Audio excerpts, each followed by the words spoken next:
మనిషి దేవుని యొద్దకు తిరిగి చేరాలి అని ఆశలో వారి సొంత బుద్ధిలో ఇది కావచ్చు అని అనుకుని అనేకం వెదగీరు.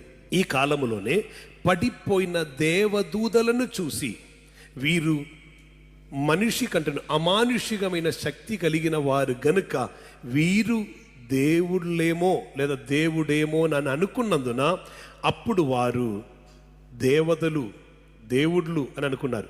ఉదాహరణ బైబిల్లో కూడా ఉన్నది. ఆ కాలంలో నెఫీలీలు ఉండను, నెఫీలీల సంతానపు వారి భూమి మీద ఉండను.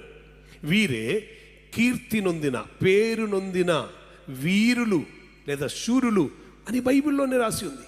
ఆ కాలంలో అటువంటి వారు ఉండను, నిజమే, బైబిల్లో రాయబడి ఉన్నది. అందు నిమిత్తం అలా అనుకున్నారు ప్రజలు. కారణం మనుషుల కంటేనూ గొప్ప కార్యం చేయడానికి వాళ్ళకి సామర్థ్యం ఉండను గనుక. బట్ వారి ఎవరు అని బైబిల్ నిరూపిస్తున్నది. వారెవరు?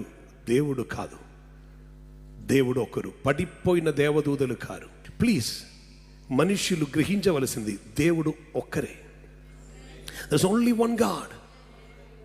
ఒకే ఒక దేవుడు. ఆ దేవుని తెలుసుకోకుండా మనుషులు అనేక ప్రయత్నం చేశారు. ఈ భారతదేశంలో ఉన్నవారు చాలా ప్రయత్నం చేశారు. ఎవరు సత్యం, ఎవరు వెలుగు, ఎవరిస్తారు జీవం? జవాబుగా దిగి వచ్చిన యేసునాథుడు జవాబు చెప్పారు, నేనే మార్గం, నేనే సత్యం, నేనే జీవం. నేను లోకములో ఉన్నప్పుడు వెలుగై ఉన్నాను.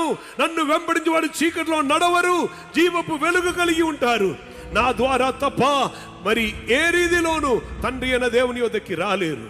అది తీసుకున్న ప్రవక్తలు, అపోస్తులు ఇలా చెప్పారు, మరి ఎవని వలన రక్షణ కలగదు. ఆకాశం కింద భూమి మీద మానవులు ఎదుట ఇవ్వబడిన వేరే ఏ నామములోనూ రక్షణ లేదు. ఒకే ఒక్క నామం, యేసు అనే నామం.